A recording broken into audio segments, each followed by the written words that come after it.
So your child is diagnosed with autism. Now what? When we received the diagnosis for my son years ago, I remember one of the first things I did was call my mom. As soon as I told her on the phone about the diagnosis and how I was feeling about it, she said, okay, you need to hang up on me and call my sister. And I was like, okay. After I got off the phone with her, I called my aunt, who happens to have a son who's autistic. I told her about the diagnosis with my son Ezra. I told her about how I was feeling about it at the time.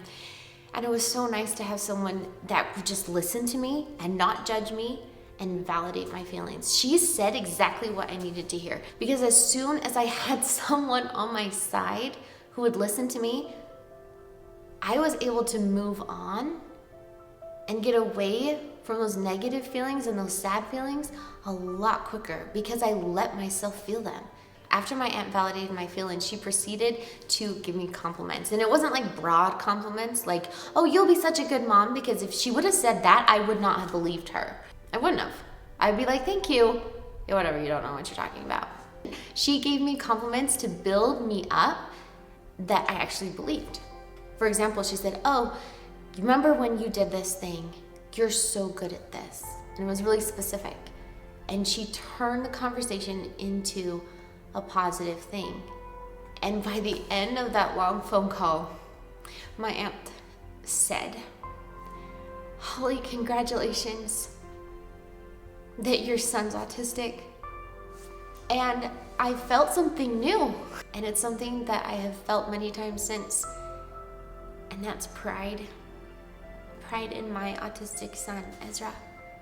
I was proud of him. He has challenges that are unlike anyone I know, and yet he just faces them fearlessly. And he is so happy, and he has so many strengths and amazing abilities that the world might not see, ever. But I can see his ability to laugh when things are hard, his ability to just have this childlike love and appreciation for the simplest things that others take for granted. And I could go on and on. This video isn't about that. And what I'm going to share with you now is something that I really wish someone would have told me back when we were first getting our diagnosis with Ezra. And just to help you remember, I created an acronym because I really like acronyms and I really like words. So here it is, HOPE. And I have no idea why I just signed that, but you're welcome. HOPE, it's hope. Wow. I should turn that off. Oh, I did my ring. Silenced you. Okay, so hope. H stands for help. Help can come in many shapes and forms, even unexpected ones. You can get help. You don't have to do this alone. There's help in so many ways. You can apply for disability benefits, Social Security, respite care, and I personally love our handicap placard. I always take it down if I don't have Ezra in the car, but I put it up and use it if we need to get a parking spot that's close to where we're going.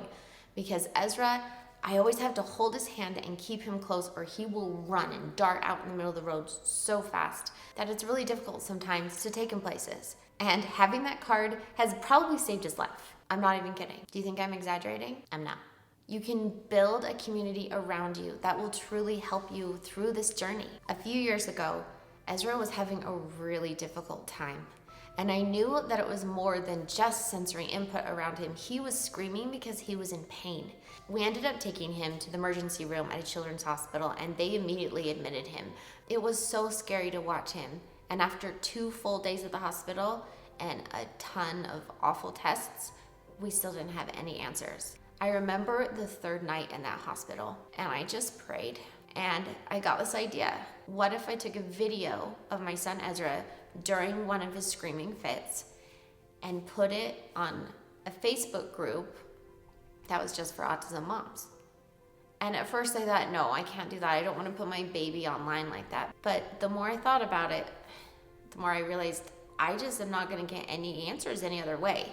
So I did it. I took a video of Ezra during one of his screaming fits, and I put the video on a private Facebook group for autism moms. And within 2 hours, I received hundreds of comments. I just couldn't even believe it. There were so many people out there who wanted to help me. I didn't get one negative comment. Everyone just wanted to try and help. And so I took paper and I started writing down everyone's ideas. And I told the doctor what I did. He looked at the list, and one of the things on the list, he said, "That's it." He pointed right at it. It was acid reflux. And it was. The doctor was right. And I am so grateful for that group of mothers with autistic kids who helped me know how to help my child. Now, I'm not saying you need to replace hospitals and doctors for Facebook groups here, okay? But what I am saying is that when you remember hope and you remember that H, you can get help in lots of places. And we have a private Facebook group as well for raw and real autism moms. There's a link in the description for that too. So join us there. I strongly suggest to go on Facebook and find your local groups, somewhere that's just your town or just your city or your county. And if you can't find one, start one. You can meet up with people in your neighborhood and get local help and find local resources. I know a woman who has a 30-year-old autistic son. I asked her one time what advice she would have for herself. If she could go back in time and talk to herself when she was first starting her journey, she said that she would tell herself to be more organized. And I was kind of surprised by that answer. But this is what the O stands for in hope, is to be organized. Now, you don't have to be organized in everything. What she was referring to is that now her son is 30 years old. But she said that she wasn't organized at first when they had paperwork, when they had assessments, when they had different diagnoses for different things, and she didn't keep things. Now that he's older, she has to try and remember 25 years back, which doctor was it that said this, and what hospital did this happen at, and what therapist did this assessment, and it's been really difficult. But I will say it is a lot easier now than it was 25 years ago to stay organized. For me, it's easier to keep everything digital. So every time I get a new IEP every year for my son Ezra or get different assessments done, I always save them in the same place in a file on my computer. It's labeled Ezra. Simple as that. It's nice to have all that paperwork in one spot, whether it's a binder or whether it's digital, whatever works for you. But you will need it. You'll use it someday. Whether you're applying for Social Security or for disability benefits, it'll be really nice to have all that paperwork in one spot because the government likes to ask questions and they love paperwork. P stands for prepare. There will be times when you'll need to stand up for the needs and rights of your child. And the more prepared you are to do that, the more confident you'll be to be an advocate for your child. I remember my first IEP meeting for my son Ezra. I was in the parking lot in the car right before I went in, and I actually had to look up what IEP meant. It's individual education plan. Okay, I should probably know what that means before this meeting. I think it's important. I remember I walked in, met the principal, shook his hand. There was a big desk in the middle with all these chairs around. There were lots of people there. And the first thing that the principal said to me was, "Do you even know what IEP means?" And I looked at him like, "Yeah, I do." He didn't know. I had just looked it up in the car 2 minutes ago. It means individual education plan. And he said, "No." He said that this is a true story, you guys. I can't make this up. He said, "It's individual education program." I was like, wow, you're one of those kind of principals. So we all sat down, and I could tell right away what kind of meeting this was going to be. I felt very ill-prepared. I didn't know what was supposed to happen. I didn't know who was supposed to be there or what they were supposed to say or what we were even going to decide. I knew it had to do with my son, Ezra, and I knew it was important. The teachers and therapists and the school psychologist each had their different assessments on why they felt Ezra was eligible for an IEP. And during this meeting, I really felt like the principal was talking down to everyone, especially me. And I felt very naive, and he was very disrespectful of people's opinions. I didn't like it, and I did something that I don't really recommend. I don't recommend this, but I just want to share it with you because it was real. I really did it. I took my phone out and I went to an app where you record audio. And very obviously, in front of everyone, I hit record and put it in the middle of his desk and looked right at him and smiled. And what was funny is that the whole feeling in the room changed.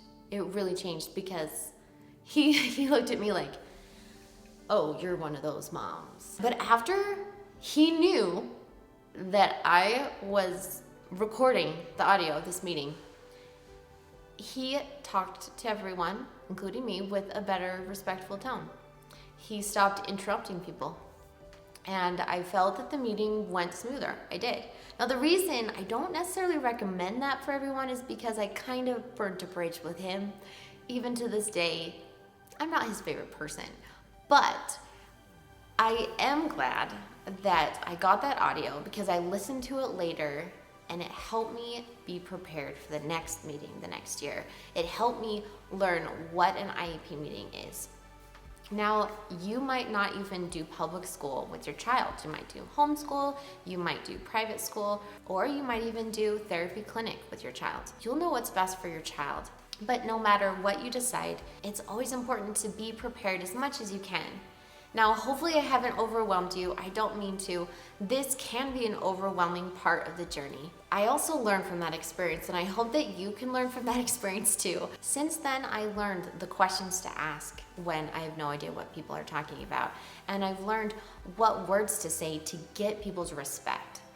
I'll be teaching those in future videos. I'm so excited to share what I've learned and to also share other parents' advice with their experiences. Now I know my rights as a parent. I know legally what the school district can and can't say to me. Did you know that in an IEP meeting, they are not allowed to say, oh, we can't afford that? They can't say that. Another important thing to know is that if your child is denied services by a public school, you have the right to go to the school district and they will give you a list of third-party providers to do another eligibility assessment. That can take a while, but once you get that done, then you go back to the school and you'll have a better chance of being heard and getting services for your child. Sometimes this can be a really overwhelming part of the journey, but we're in this together, and I'm currently making videos right now to help you in this process. And the letter E is the most important one. It stands for enjoy. Think about what you love to do with your child. And what is it that your child loves to do with you? Make time for those types of things. Put them in your schedule. As you get help and stay organized and prepare so that you can be a confident advocate for your child, don't forget to enjoy the journey. Put time in your calendar regularly to do things with your child that you love to do. Your autistic child has been given to you for a reason. Many reasons, probably. So enjoy your time with your child and enjoy your time away from your child. Yes, take time for yourself. It's really important to have that time for self-care so that you can have time to spend on your mental health. And stop with the mom guilt. It's okay to take care of yourself and have a break from your child. And if that means you need to get respite care or have a trusted neighbor or friend or spouse take care of your child so you can have a break, then that's what that means. Because when you take a break from your child and you have your hobby, you have your time, you can feel like an individual human being again and not only a mom, then you're an even better mom. I can't wait for you to meet Ezra and the rest of the family. Click the video on the left for an autism playlist that we created from our travel vlog. And the video on the right will help you know how to choose the right doctor or therapist for your child. And remember, if you have an autistic child, you're in good company.